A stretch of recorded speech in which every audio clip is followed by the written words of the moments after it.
with the question that we put off till tonight. And thank you for your graciousness in allowing us to do that. There's three questions here, and they're all three going to be discussed before we're done here. Not in order, but each one will be discussed. The first one says, what do you say to people who believe that Jesus did not exist? We've covered this two other times, and we'll talk a little bit about it here in a moment as well. Number two, do you believe the Bible is all true? Do you make room for the possibility that Scripture, in part, was politically manipulated? And number three, what do you think about the Nag Hammadi Gospels, the Magdalene, the Essenes, which we don't hear about? And I'll give you some background to this. For those of you who don't understand the question, I'll give you some background so we can all get on the same page. There's been a lot of hype in about the last 10 years, or the last decade, about these Gnostic Gospels. The Gospel of Judas, the Gospel of Mary, the Gospel of the Essenes, and all of these different volumes that came out. And the spin on it is that the church in the 4th century, for political reasons, chose which books would be in the New Testament and which weren't.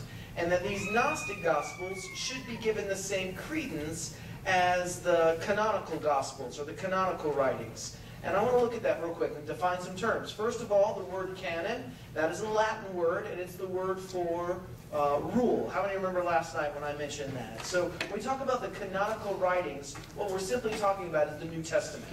Okay? So the canonical writings, they were written, these are some things you have to understand. They were written and collected within the 1st century of Christianity, between Paul's first letter, which was written in 49 AD. Write this down. You're going to need to know this. Paul's first letter was written in 49 AD, and all of the canonical writings were written and collected before the turn of the century, so from 49 AD to 100 AD. And actually, I can make a pretty convincing argument, a pretty compelling case, and we don't have time to do that this evening. I believe all of the New Testament documents were actually written before the destruction of Jerusalem in 70 AD. The canon, though, these collected writings were grouped together, and it was made official within not the 4th century. It was actually made official in the mid-2nd century, around 180 AD. There's some things you have to understand about the community in which these writings were grouped in. They were, number one, a close-knit community.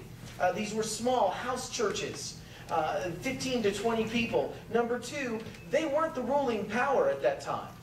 These were a persecuted people.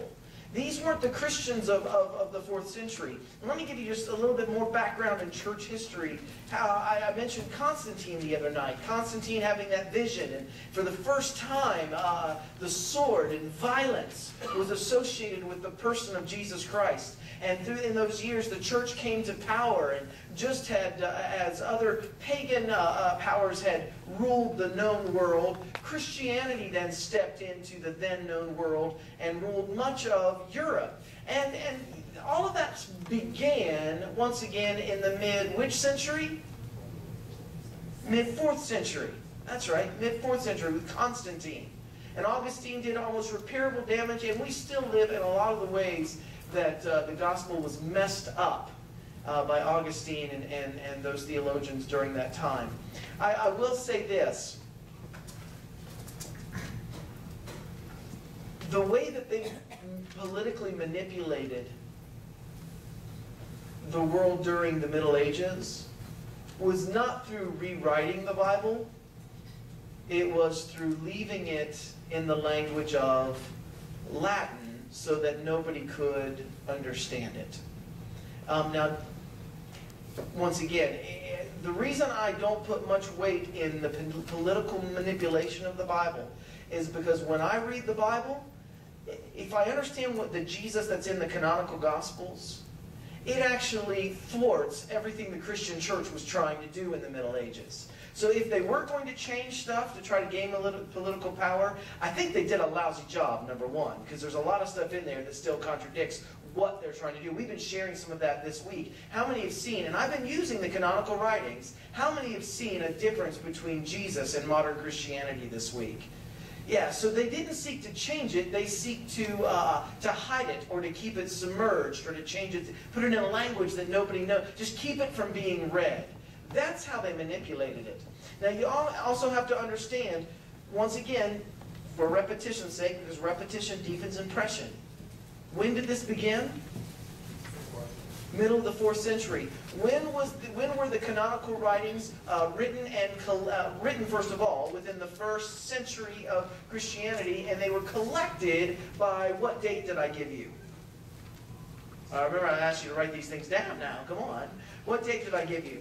180 AD. They were all called the New Testament as we have it today with the Old Testament. The canon was established by 180 AD. And this was once again mid-2nd century, 200 years previous. And these were not a politically motivated people. These were a people that were still being largely persecuted because of their beliefs. There were some differences of opinion among them and some things they had to work out for sure. They definitely didn't agree on everything, as we saw the other night. I remember when I did concentric circles and I showed you some of the issues they were arguing with, and Paul was saying, listen, those are important, but they're not to be at the center of the circles. How many were here for that? So they definitely had some stuff to work out. But they were all very unified on their they all fundamentally agreed on who Jesus was and the gospel story that they had inherited. They shared the same oral tradition, and that'll mean something in just a moment. Once again, they were very tight. Even these small groups, even though they were tightly knit, all of these groups were tightly networked. The apostles, the way it would work is they would write a letter, and these letters would be copied and circulated. Once again, these were people in a hostile environment in the ancient world. They were early Christians, and they had no political agenda. They had no agenda, actually, except one. They just wanted to tell the story of Jesus. And what was happening to them as a result of them telling this story? Talk to me. Persecuted and what? And killed for it. So we don't see a lot of motive for them to manipulate the Gospels the way that most of Christianity and history has manipulated the Jesus story. They shared these writings in common, and there wasn't much controversy about these canonical writings, these canonical documents. There wasn't much controversy except for one. There's only one that was an exception, and to this day, we don't know who wrote the book of Hebrews. But that's been the only one that's ever been questionable. But it's part of the canon, because in spirit and in content, it agrees with the content of the rest of it. Now, why did they establish a canon in 180, in the mid-2nd century? What preempted this? Here's some more church history. In the middle 2nd century, there was a guy by the name of Marcion.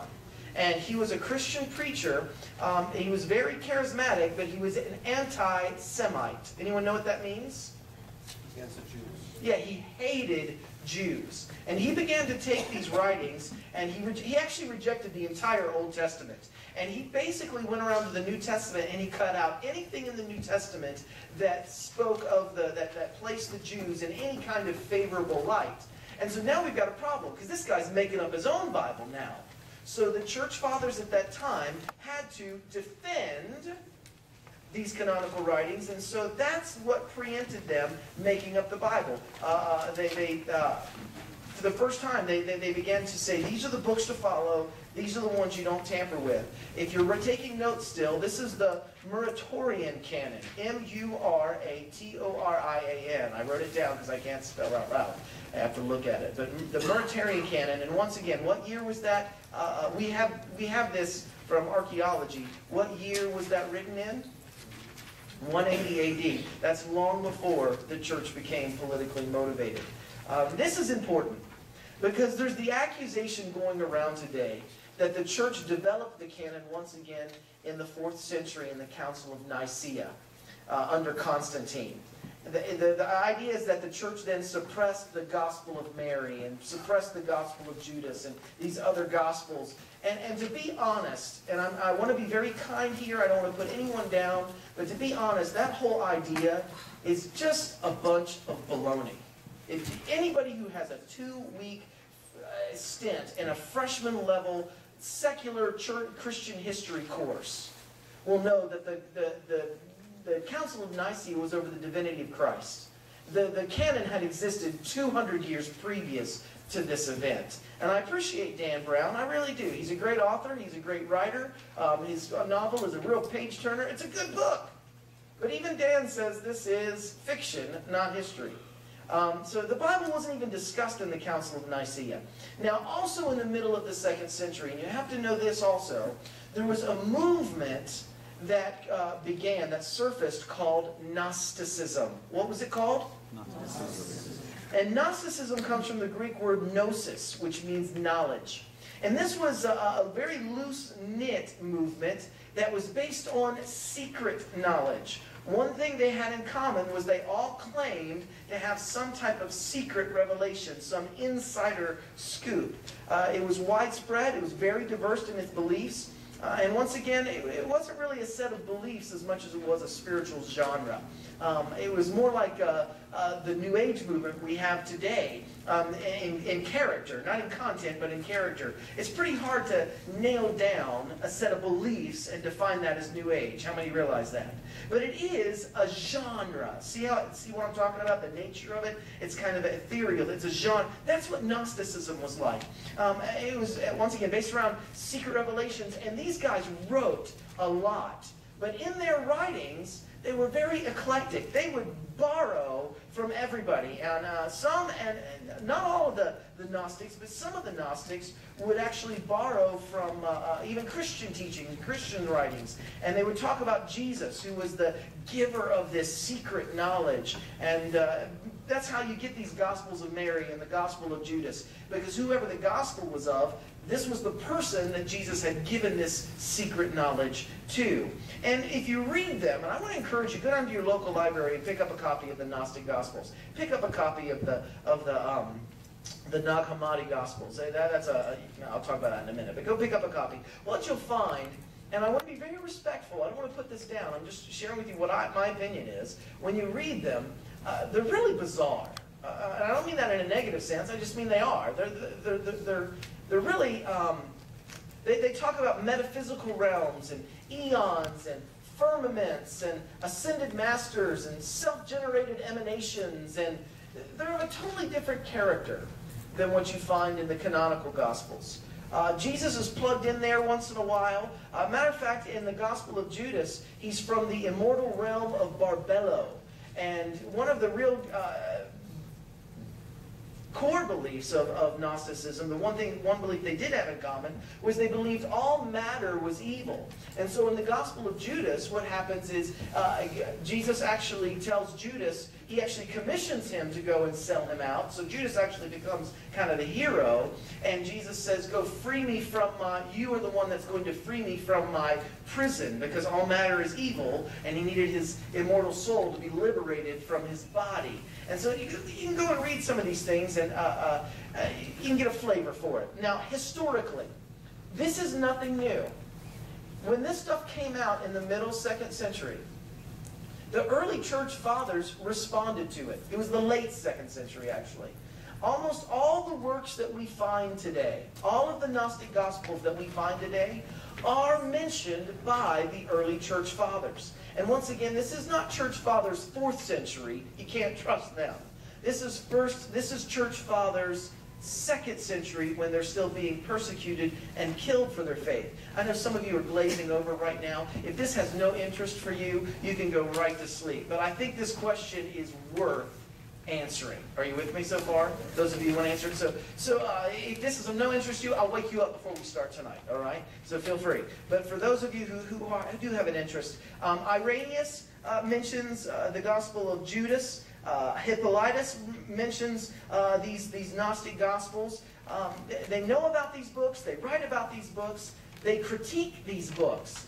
These people, this is what they're saying. They're saying these people don't even know what they're talking about. These people claim to have some inside knowledge, but they're making all this stuff up. This is what the church fathers stated. They're making all this stuff up. There's no history to back up anything these guys say. And they don't stand in the line. This was what the Irenaeus and Hippolytus and some of these other church fathers said. They don't stand in the line of recognized apostles. They are not insiders on any of this stuff. Now, modern archaeology has been discovering these ancient Gnostic texts, but we have known about them since their very beginning. With new technology, within the last 60 years, we've been discovering more and more of them. In 1945, the Nag Hammadi Library was discovered. It has more than a dozen of these Gnostic works. But once again, this is nothing new to Christianity. When these first originally surfaced, the early church fathers read them and analyzed them. In the last decade, there has been a lot of media hype about these Gnostic Gospels. And I humbly submit to you my opinion, my reason for this, is that for 1,200 years, Christianity has hurt people, abused people. The Middle Ages are politely called the Middle Ages, but they're also called the Dark Ages. The Dark Ages. When those who Jesus called the light of the world came to power, it created an era of darkness. We have a lot to say we're sorry for. And I think it's a lot of this pain that moves some scholars to try to come up with other gospels. Can you see what I'm saying tonight? I think it's really driven by the abuse of Christianity, which began not in the 2nd century. It began in the 4th century. When you look at the Gnostic Gospels, and I want to be very respectful, they are interesting. They do not hold up to the same historic standards that the canonical Gospels do. Now, I am not talking about inspiration here. I'm not talking about the inspired Word of God. I'm talking about just academic, historic, standard methods of analyzing whether or not something is a historically reliable document.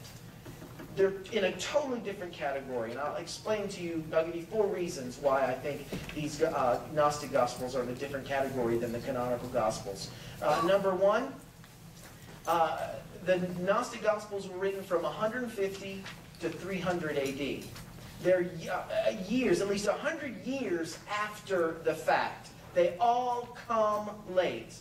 All of the canon writings are written within 1 or 2 generations of Jesus. Either the person writing knows Jesus or their mom and dad knew Jesus. By historical standards alone, that places the canonical writings in a completely different category than writings that would be written 150 to 300 years later. Does that make sense so far? Number 1. Number 2, they have no connection. The Gnostic Gospels, they have no connection with the Jesus community. These are not insiders writing from within. They're outsiders writing about it. All of the canonical authors, they all write from within the Jesus community. They're participants, and they're participants within the same oral tradition. I want to recommend a book to you tonight as well. It's a book that is the result of a 3-year research of how oral communities and oral tradition works. It's by the author Gregory Boyd and Paul Eddy, and it's a book entitled The Jesus Legend. And what they do is, in their study of oral traditions, what they found is stenographers today can prove that before Gutenberg's printing press, history was passed down, not in writing, but orally, by telling stories. And these stories weren't told to just you and me along the road as we walked down the street where the next guy could get it wrong. No, these stories were repeated in a communal setting, in a community, in a group. In other words, you would have an orator that would repeat the story. And this group knew the story. So if the orator ever got off on some of the details, guess what the group would do? Pull them back on. No, that's not what you said. That's not how it happened. It would pull them back. What stenographers have proven, not just the Jesus community, all oral traditions, all oral communities, what stenographers have been able to prove is that history can go for centuries within oral communities when they're given in these groups like this without any changes whatsoever. They remain almost identically the same for centuries. Now, I'm submitting to you that even the Gospel of Luke, which is 2nd generation, Luke was not a disciple, was written by 60 AD. That is within 30 years of the event. Are you with me? We're not talking centuries here now.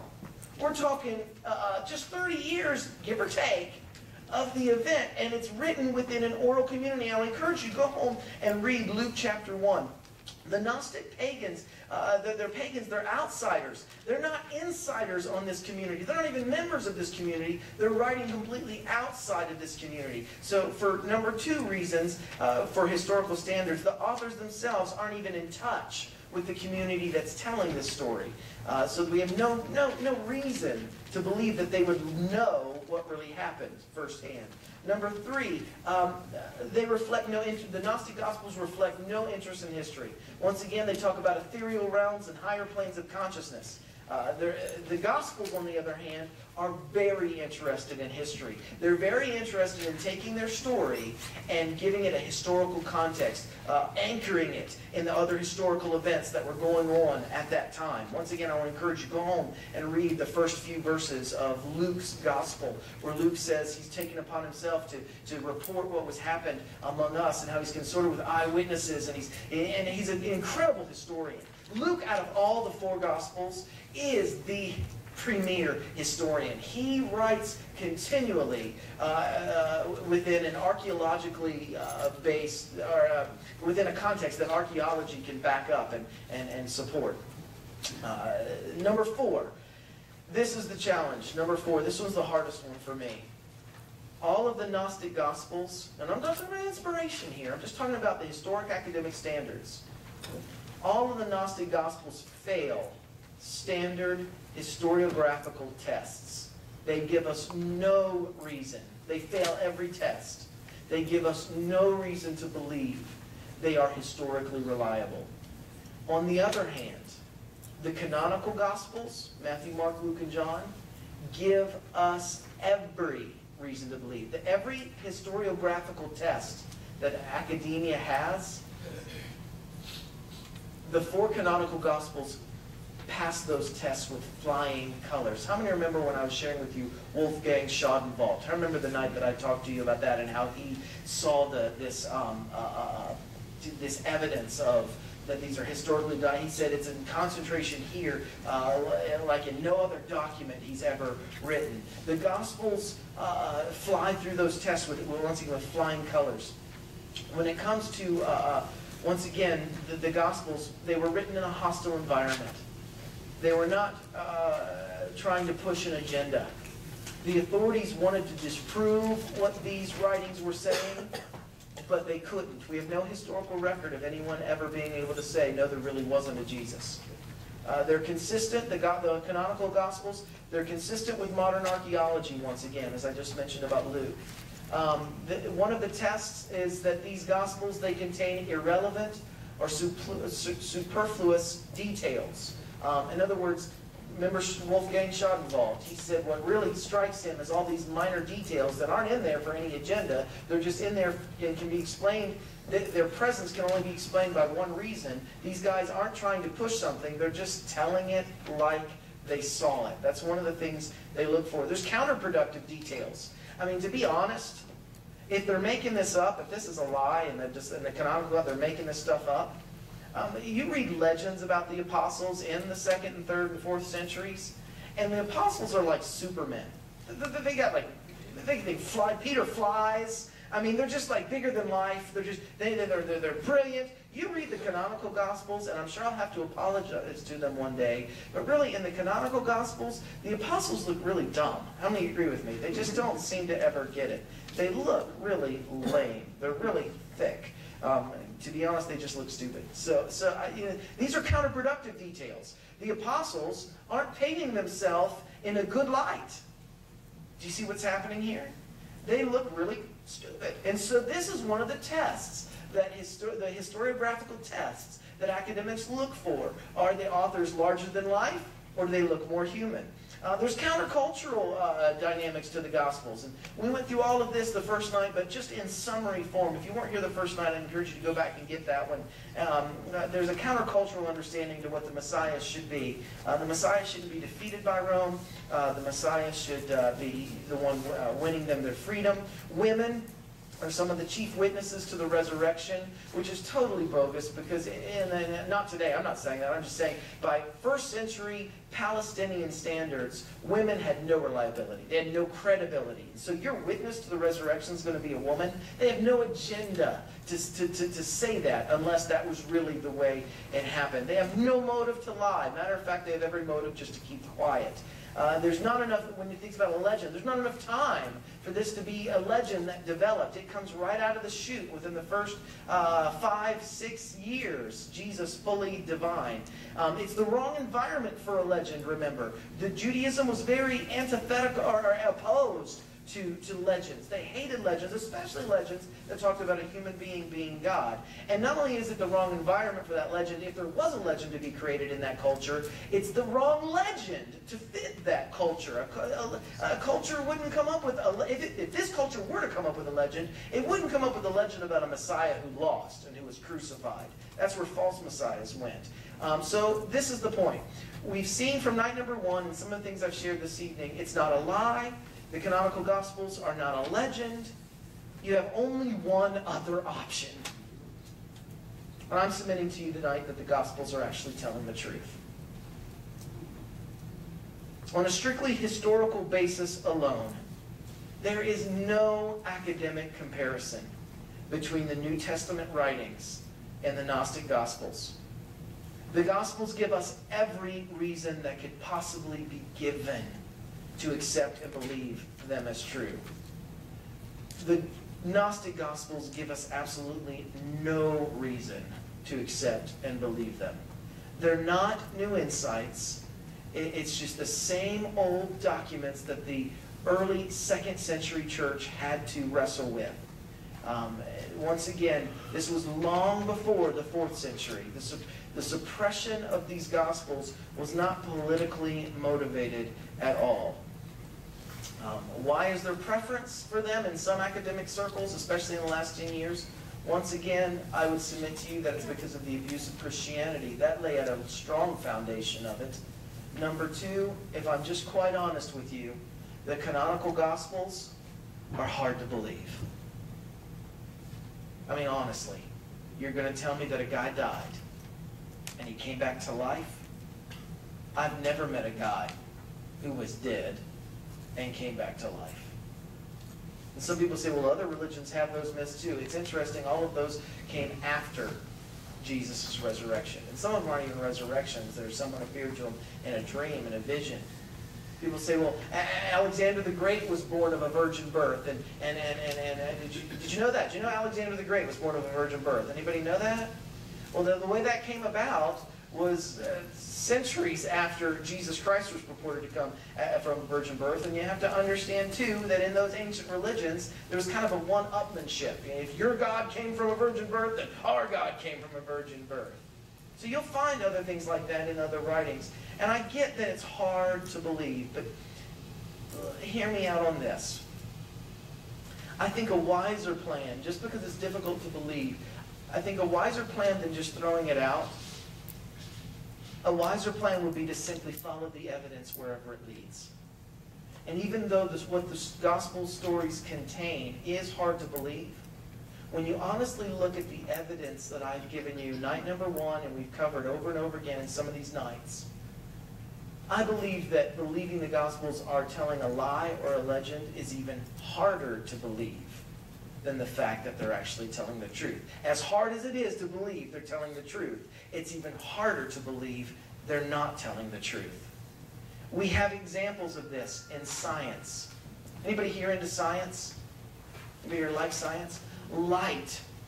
Light is both a wave and a what? Particle. Do you realize we have no way to imagine this, and we have no scientific way to explain this? Do you realize that? Light is scientifically unexplainable, but does it exist? Yes. Talk to me. Does it exist? Yes. Can we explain it scientifically? No, we just have to say it's both a wave and a particle. Something else that I find interesting, in 1984, there was discovered electrons, entangled electrons. How many of you have ever heard of entangled electrons? Have you ever heard of those guys before? Anybody? Entangled electrons are wild. They're the electrons that wrap around an atom. You can separate those off the atom, and you can separate those from, send one way, send one the other way. Even if entangled electrons are separated and you put them at light years apart, what you do to one, you're simultaneously doing to the other. How many think that's wild? They can be light years apart. You touch one, you affect one, and what you do to one, you're doing to the other. That's what. Guess what? Science can't explain this, but is it true? Have they witnessed it? Yeah. So what these things show us is that light shows us that the world may be a little bit larger than what we've assumed. Things like entangled electrons show us that the world might be just a little weirder than what we've assumed. I'm submitting to you in the same way that we accept those things as being facts, that we accept the story of Jesus Christ as being a fact, a historically reliable event. That just like there was a World War II, just like there was a World War I, 2,000 years ago, there was a Jewish carpenter who lived a life of radical, other-centered, self-sacrificial love. And it so threatened those that he loved that they ended up crucifying it. And the disciples thought those who followed him thought that that was the end of the story. But much to their shock, for the next 40 days, they saw him repeatedly back from the dead.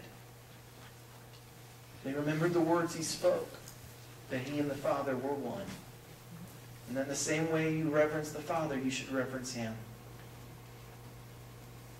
And they were so moved by this new revelation that God is a God of self-sacrificial, other-centered, radical love, that these men went out and were willing not to conquer the world for Jesus. No, that didn't happen to the 4th century. These men went out trying to simply love the world like Jesus. And they were, all of them, executed for it. This story, I cannot wrap my head around the idea that they were lying. Whatever you say about these 11 men, they believed they had seen what they saw. They had seen it with their own 2 eyes. And they were willing to die for it. To me, that with no deserters out of the 11, not one of those came forward and said, we just made it up. They're watching their spouses and their children be murdered. And nobody comes forward and says, we made it up. They all were willing to die because they could not deny the truth of what they'd seen with their own eyes. I'm submitting to you this evening.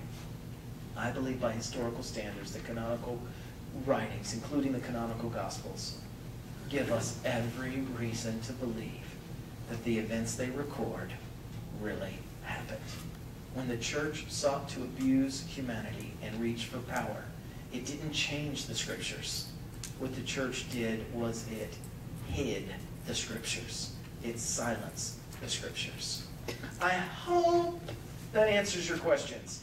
If not, resubmit it and we'll go at it again. What time is it? I need to make up for lost time now. What time is it? 7:05. 7:05. I need to have you done by 7:30. Does that work? Does that work? If I get this done by 7:30, does that work? Mm-hmm. Okay, in order to do this, you're going to have to talk out loud to me. I can't wait on you to answer me or else you slow us down. Will that work? Yep. Yes. Can you guys act like you're from the States tonight? Can you do that for me? Just be rude and talk out loud. Yeah, there you go. All right. Forget you're Canadian for the next 30 minutes if you can do that. Take your handouts with me this evening. What about prayer? This is such an exciting topic. What about prayer? Now, I want to be very clear. There's a lot of ways we can approach prayer. We can talk about apophatic prayer. We can talk about cataphatic prayer. We can talk about theophostic prayer. We can talk about contemplative prayer. We can talk about imaginative prayer. We can talk about intercessory prayer. There's all kinds of different ways you can approach the subject of prayer. The purpose of our discussion this evening is more, once again, apologetic in nature. What I want to be looking at is the question that, not on a theoretical level many of us ask, but on a heart level. If God's so good and God loves me, then why didn't he answer my prayer? I want to talk tonight about unanswered prayer. And I need a raise of hands. Is there anybody, and you have nothing to lose here, no, there are no right or wrong answers. Is there anybody here tonight that would have the courage to admit that sometimes there has been times in your life where you prayed for something and you honestly feel, and you don't know how to resolve it, doesn't mean you're not going to follow him or you don't love him, but you've honestly wrestled with feelings like God let you down, or God didn't come through for you, or God hung you out to dry when you needed him. Anyone here ever wrestled with those feelings? How do we make sense out of that? Because most of the Christianity today, and it drives me nuts if I could just be honest, we say when prayer goes unanswered, we give one of two pat answers. Either, well, that must have not have been God's will. How many have ever heard that before?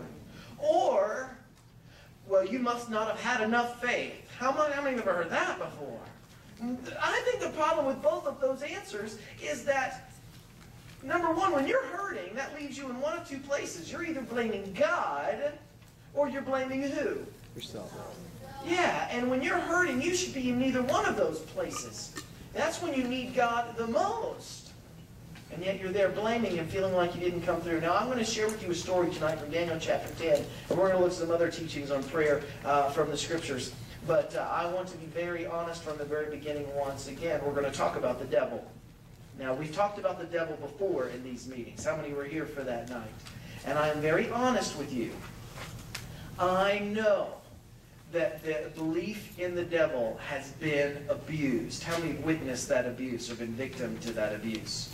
Christians have used the idea of a devil to absolve themselves of guilt. Things like, the devil made me do it.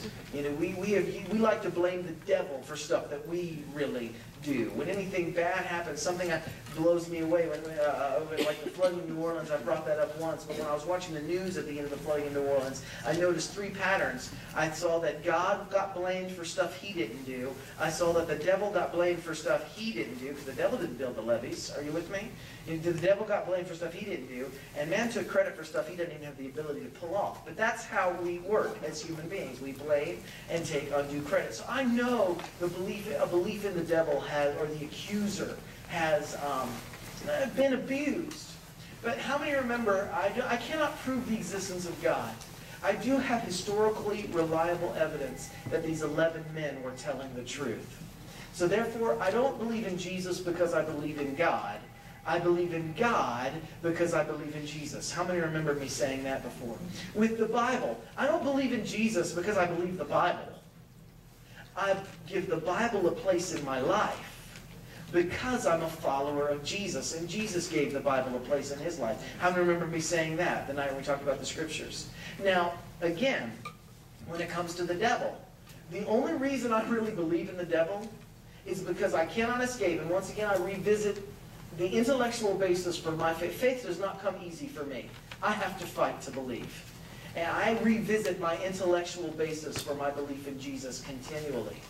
And something I cannot escape is that Jesus that I believe in also taught that there was a devil. How many realize that tonight? So once again, I don't believe in the devil because I believe you can prove it biblically. I believe in the devil because I'm a follower of Jesus, and I think that's what he taught, that there was a devil. And you need to understand that to understand this story, because it's rather weird. This is bizarre, and I will be the first to admit it. In the 3rd year of Cyrus, king of Persia, this is Daniel writing, a message was revealed to me, to Daniel, who was named Belteshazzar. And the message was true. He's writing 3rd person, but this is him writing. And the message was true and one of great conflict. He understood the message and had an understanding of the vision. In those days, I, Daniel, had been mourning 3 entire weeks. How long? 3 weeks. How many days is 3 weeks? 21. How many days? 21 days he's mourning.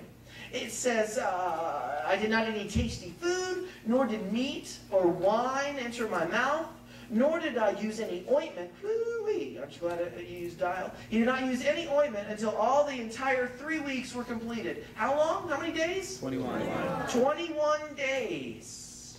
On the 24th day of the first month, while I was by the bank of the great river, stinking, that is the Tigris, I lifted my eyes and looked, and behold, there was a certain man dressed in what? Linen, whose waist was girded with a belt of gold, the gold of Uphaz. And he said to me, O Daniel, man of high esteem, understand the words that I'm about to tell you and stand upright, for I have now been sent to you. And when he had spoken this word to me, I stood up trembling. Then he said to me, do not be afraid, Daniel, for from the, what does that say? How many days ago was that? Talk to me now. How many days ago was that? 21 days ago. 3 weeks. It's the 24th of the month. But this is 20. You've been mourning for how many weeks? 3. How many days? 21. So, but Gabriel says on the very first day. So 21 days ago, he says, 21 days ago, on the first day, when you set your heart on understanding this and on humbling yourself before God, what does he say? Your words were what? Heard, and I have come in response to your words. So when did the angel leave the throne room of God, so to speak, and when did God answer Daniel's prayer, according to this angel? 21 days ago. Well, can I just ask, what took him so long? Is 21 days the transit time between heaven and earth? Did Gabriel stop at Timmy's on the way? What took him 21 days to get to Daniel? It's interesting because he says next, but the prince of the kingdom of Persia was withstanding me for what? How many remember the night we talked about free will and the things God can and can't do? How many remember that? Sometimes how free will limits him. And once again, if anything outside of God limits God, then he ceases to be God. But can God limit himself so we could experience a little bit of freedom? Could he do that to himself? Yes. Talk to me. Could he do that? Yes. Yes. So notice what we're saying here. The prince of the kingdom of Persia was withstanding me for 21 days. Now scholars debate who this prince is. Some say it was the literal prince. Some say it was the principality and power over that region. It was one of those principalities and powers that Paul writes about. Either way, it was a free moral agent who stood in the way of Gabriel answering Daniel's prayer. It says, then behold, he withstood me for how long? 21 days. Then behold, Michael, one of the chief princes, came to help me, for I have been left there with the kings of Persia. Now I've come to give you understanding of what will happen to your people in the latter days, for this vision pertains to days yet future. Then he said, do you understand why I came? But I shall now return to fight against the prince of Persia. So I am going forth, and behold, the prince of Greece is about to come. However, I will tell you what is inscribed in the writing of truth. Yet there is no one who stands firmly with me against these forces, except for Michael, your prince. It's because Michael was a supernatural being, and he's Daniel's prince, that many scholars believe the prince of Greece and the prince of Persia was also a supernatural being. Now I know for a postmodern naturalistic world, this really sounds bizarre, that there are supernatural beings out there, and there's a conflict going on that we can't see. I get it. But just hear me out. Don't get up and leave yet. Just hear me all the way out. This is the way prayer normally works. See if you can agree with me. Sometimes we pray and God says yes. How many have ever had God answer a prayer before in your life? Okay. And it comes down to us as yes. Sometimes we pray for something and God actually says no. And it comes down to us as a no. How many have ever had God say no to you before? Anybody here? And why would a good God ever say no to you? Any ideas? Because he's good. Because maybe what you're asking for is a pretty sharp knife. Are you with me?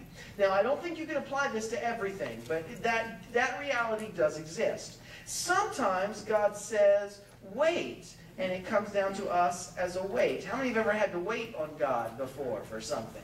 Yes. But notice what's happening here in Daniel. Daniel prayed for something, and what did God say? Yes. Yes. What day did he say it on? The first day. The first day, God said yes. But from Daniel's perspective, what did it look like for 3 weeks, God was saying? No. Well, it said no. Yeah, it looked like that. But finally it came about. So looking back on it, what would Daniel have said it looked like God had said?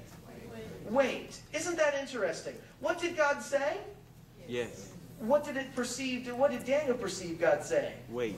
Sometimes I'm going to submit to you tonight that God can say yes, it can be God's will, and it can even come down to us and look as if He said no, when all along He said yes, and He was working behind the scenes to bring it about.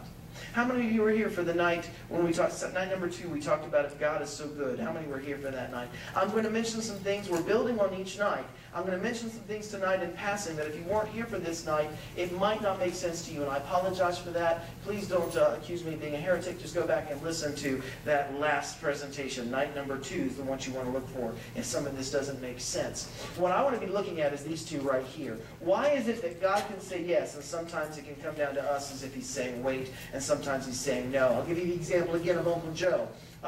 Does God want my Uncle Joe to be in heaven? Yes. So if I pray to God and I say, God, can Uncle Joe go to heaven? What's God going to say? Yes. Does that mean Uncle Joe's going to be in heaven then? No. Not necessarily. Could Uncle Joe say no? Yes. Yes. So God could say yes to that and it's still not happen. How many see that reality tonight so far? Why do we fail in applying this logic to prayer?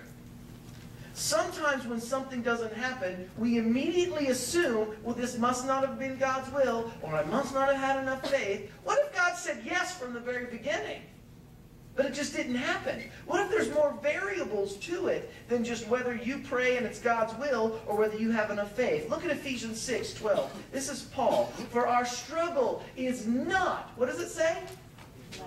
Not against who? Flesh and blood. Now, there's 2 points I want to make here. Number 1, if it's flesh and blood, it's not your enemy. How many are thankful for that?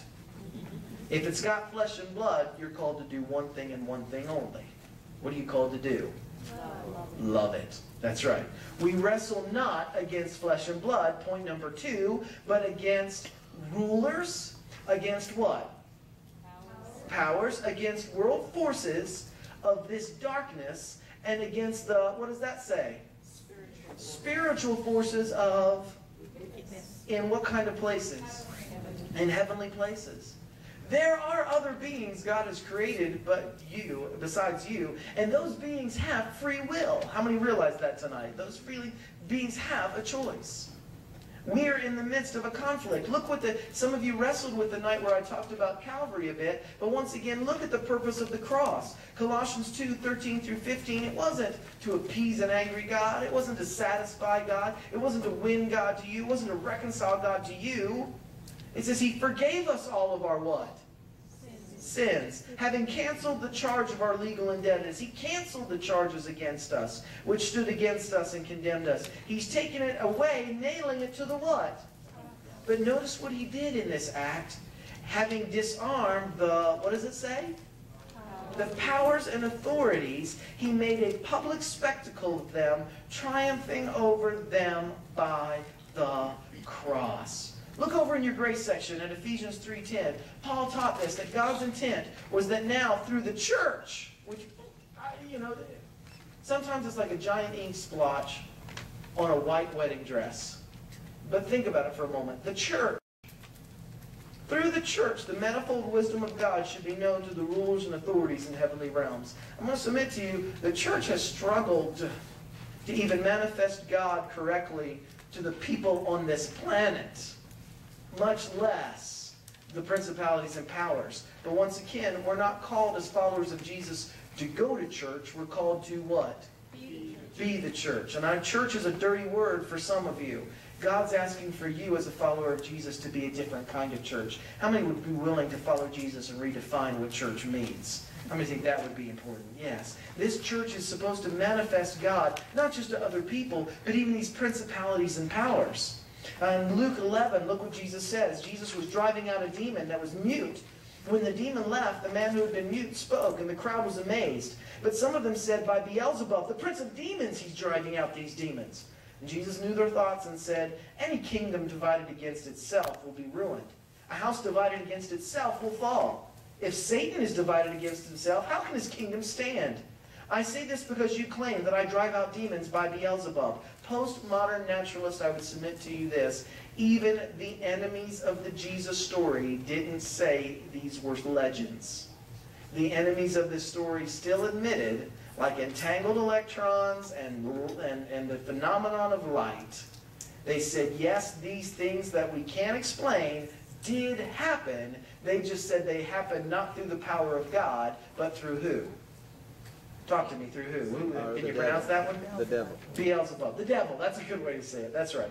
It says, but if I drive out demons by the finger of God, then the kingdom of God has come upon you. And I wish we had time to unpack that a little bit. Jesus was taking a little jab at them. The only other place that the finger of God is even mentioned in the Bible is in Exodus, when the sorcerers from Egypt recognize some of the things that Moses is doing as the finger of God. And so what Jesus is actually saying to them is, dude, those Egyptian astrologers and magicians recognize the finger of God, and you leaders of this religious group don't even recognize the finger of God. How many think that's kind of a... How many appreciate Jesus' ability to kind of slip them in there once in a while? He had a way to do that. I just really... I'm not sanctified enough to try it myself yet and have the right motive, but I'm thankful he did it. It says, but if I drive out demons by the finger of God, then the kingdom of God has come upon you.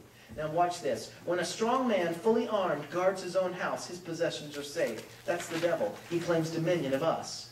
But when someone, what does Jesus say? Flip it over. When someone stronger attacks and overpowers him, he takes away the armor in which the man trusted. He disarms him, just like Colossians says, and divides up his plunder. Look at Acts 10, verse 38 there in the gray. You know of Jesus of Nazareth, how he went, how God anointed him with the Holy Spirit with power, and how he went about doing good and healing how many? All who were oppressed by the who?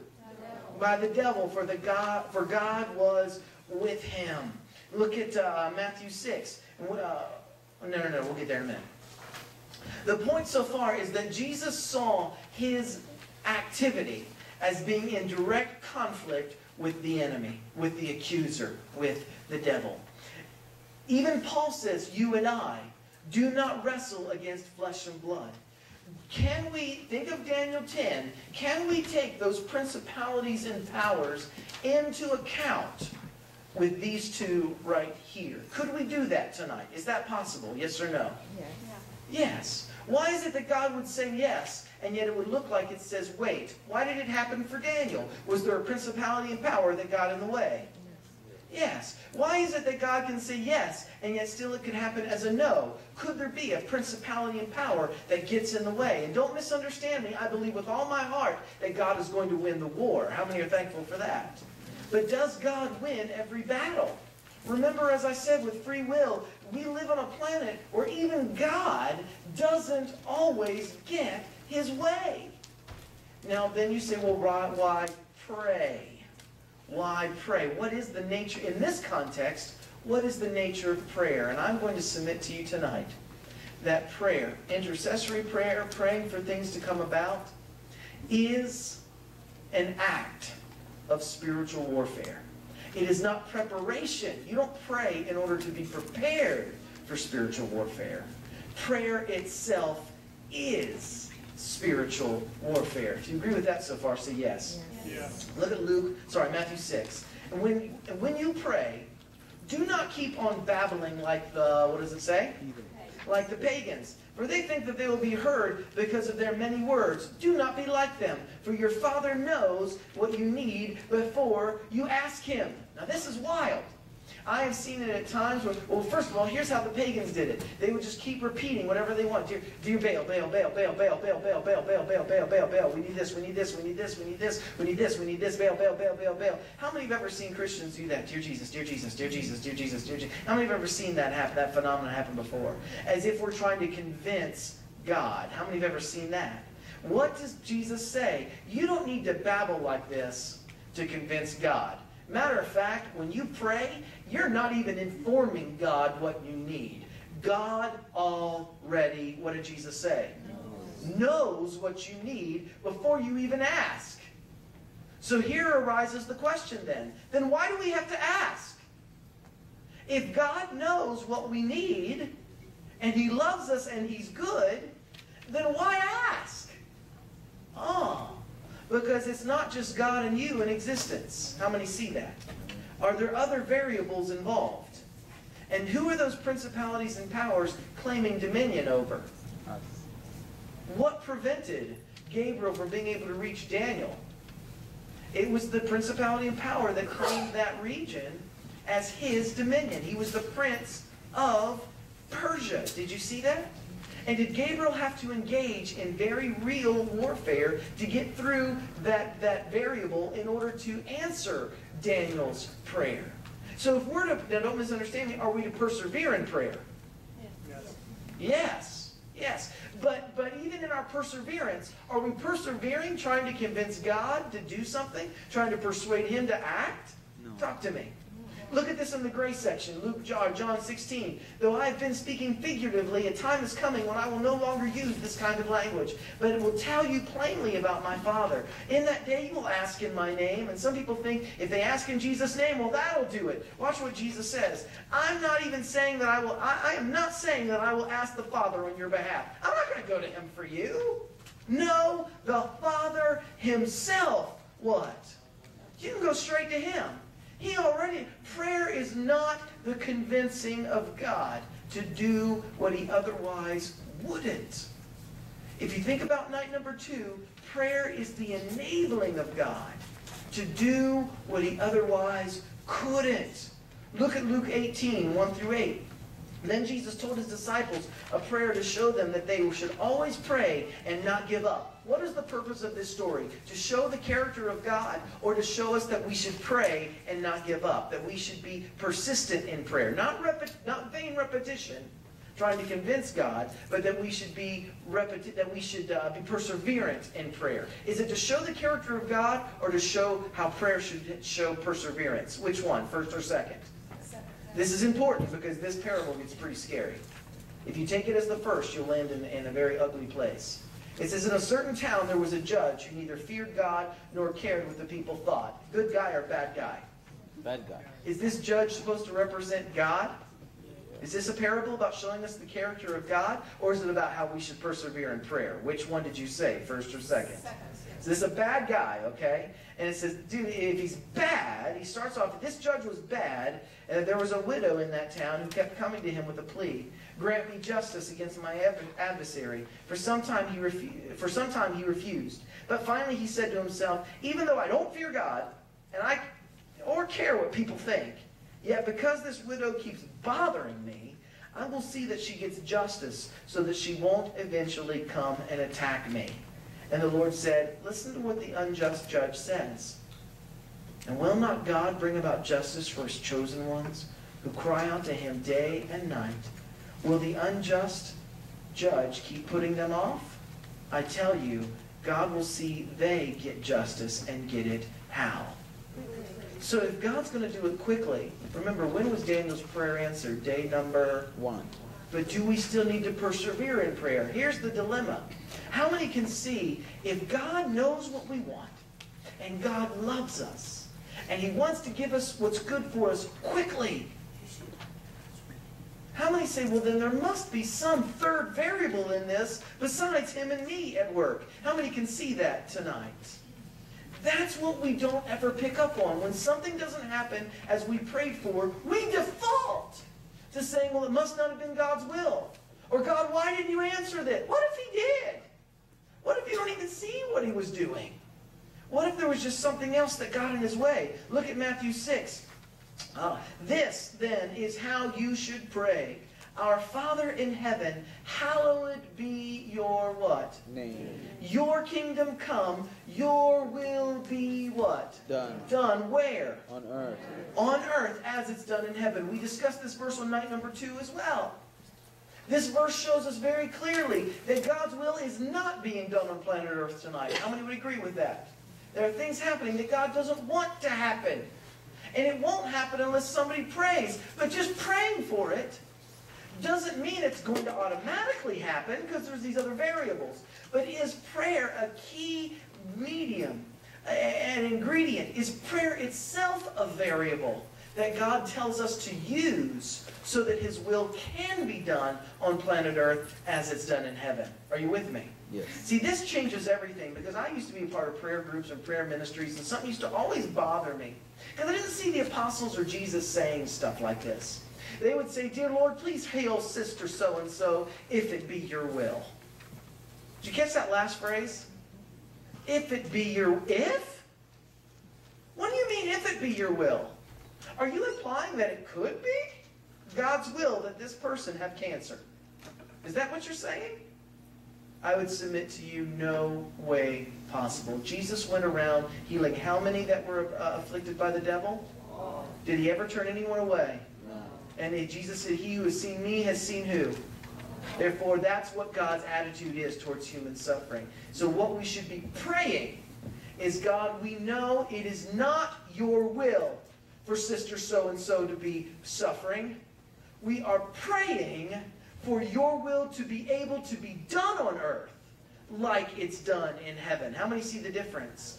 And if it doesn't happen the way you prayed for it, then you don't blame God. You realize there are principalities and powers at work too. And you and I can't tell you what happened in each specific thing, but remember what I said night number 2. One day God's going to pull back the veil. And He's not going to show us why He did intervene over here and why He didn't intervene over here. He's going to show us instead why He could intervene over here and why He couldn't intervene over here. How many remember me saying that? And I'm sure it sent some of you through the toolies, but just compare it with some of these verses. Look at Mark chapter 8. And I love this. They came to Bethesda. This is wild. They came to Bethesda, and some people brought a blind man and begged Jesus to touch him. He took the blind man by the hand and led him outside the village. When he had spit on the man's eyes, I know that's gross. When he spit on the man's eyes and put His hands on him, Jesus asked, "Do you see anything?" He looked up and said, what? This is not name it and claim it. He's real honest. What does he say? He doesn't say, "I want to claim it until it's happened." No. He's real honest. What does he say? You see, I see people. They look like trees walking around. In other words, was he fully healed?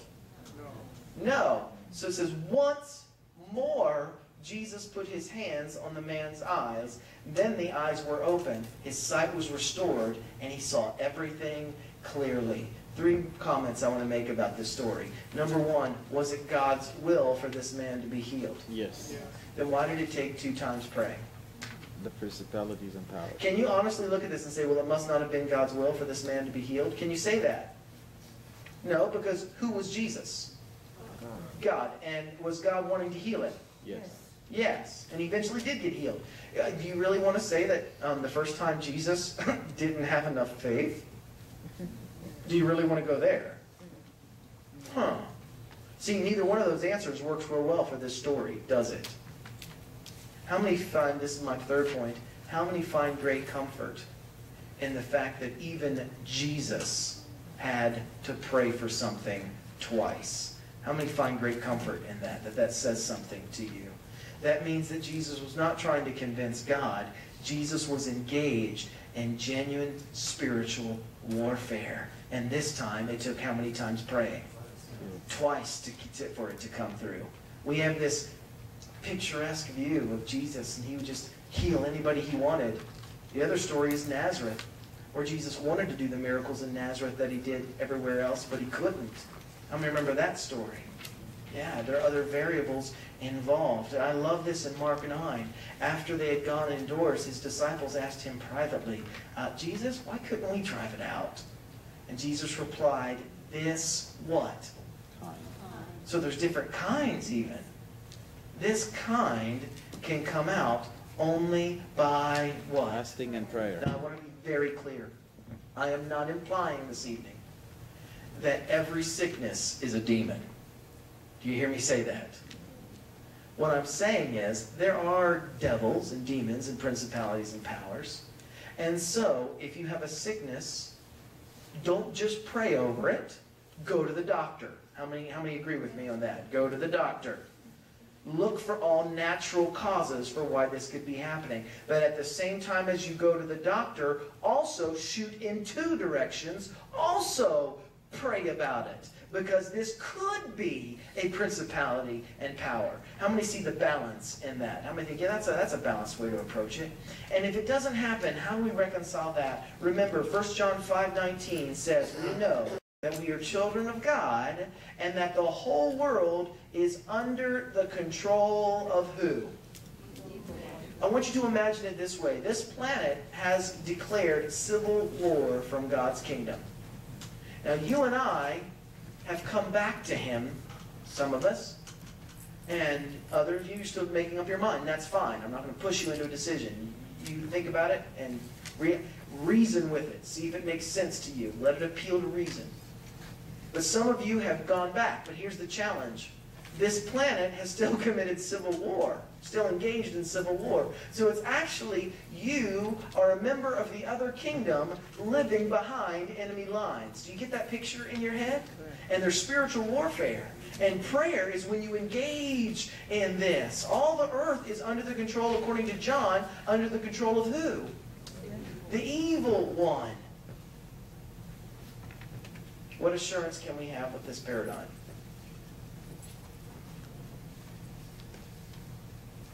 James 5:16, therefore, confess your sins to one another. And I want to talk more about that on the very last night.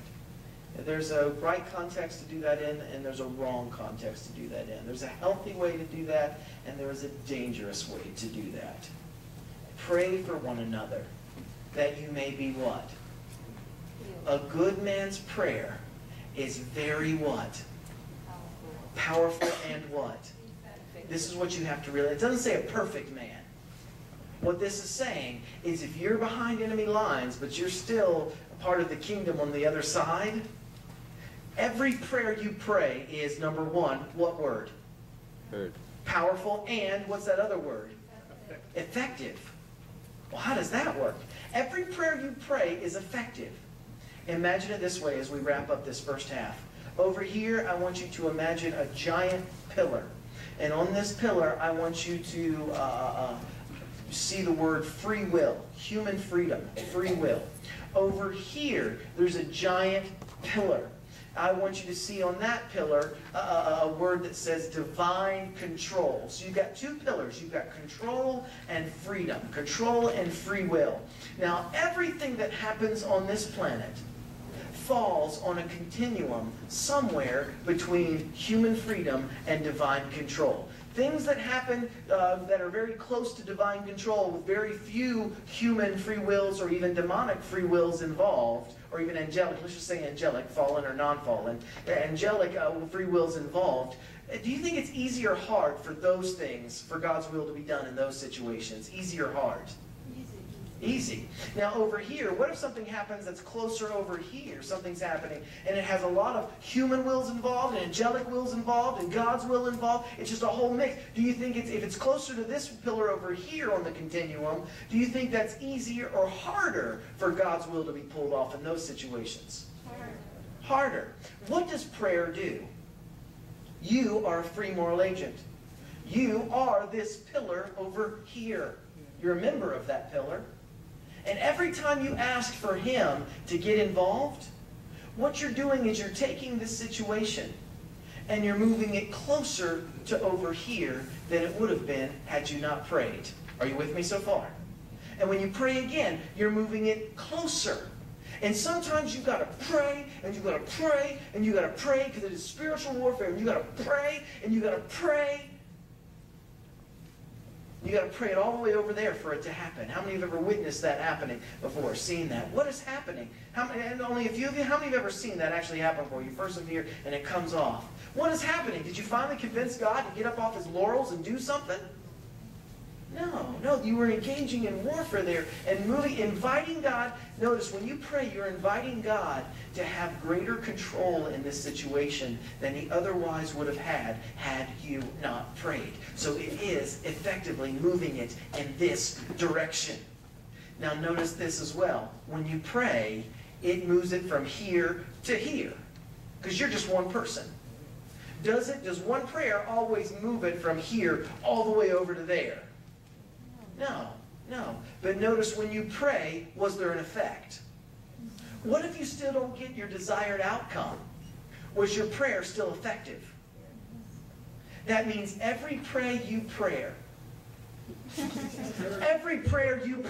sorry, dyslexia, every prayer you pray, whether you receive the desired outcome or not, that prayer leaves the world a different place than what it would have been had you not prayed. How many can see the importance of prayer from that right now?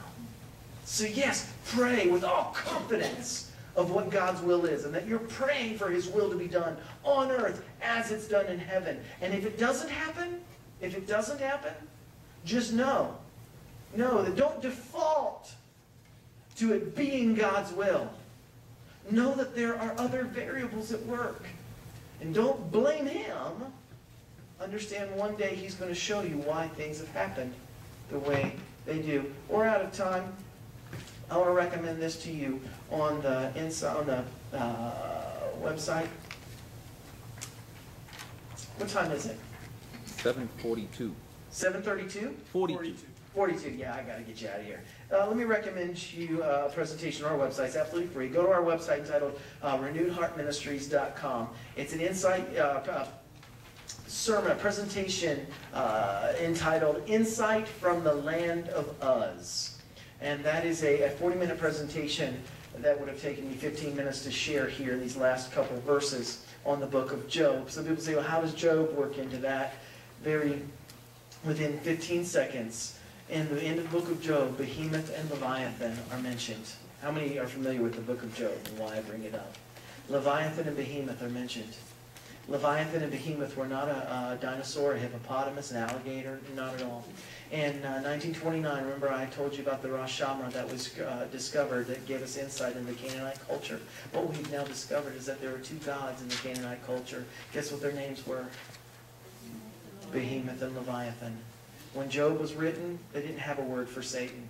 Job was a Canaanite, and God was just giving him in His own language, in His own culture. There were other powers at work in this Job. It wasn't me. There were other powers. How many read the beginning of the book of Job? And you can see that. But Job didn't have privilege to that information. He said, this was Behemoth, this was Leviathan. But just know that I am going to win this thing. I don't win every battle, but I'm going to win this thing. And what did Job say? I repent. I spoke of what I didn't understand, what I didn't see, but now my eye sees you. So I encourage you to go back and listen to that presentation, and may it help you understand what's really taking place when we pray for something to happen. How many think, once again, this is a different way of looking at prayer? Be honest tonight. Let me see your hands. How many do you see this gives you a radically different picture of God when a prayer goes unanswered? Yeah, and I pray that it gives a light to you. This is the God Jesus presented. It's a very different God than what some are presenting today, even those who are claiming to be Christians. My prayer for all of us in this Jesus dialogue is that we will just come to know what it means to truly see God the way Jesus did, and to follow Jesus in revealing that God to this world. Thank you guys for coming. Would it be too much to ask tonight if we did 10 minutes because of the question and answer time? That was so long. Can we do 10 minutes, 10-minute break? Yep. Will your backsides have enough rest time if we do that? Okay, 10 minutes from now. What time is it? 50? 45? 7:45. 7:45. We'll be back at 7:55. And make sure you get your hand out for your next presentation. Thanks for coming out tonight. We'll see you in just a few minutes.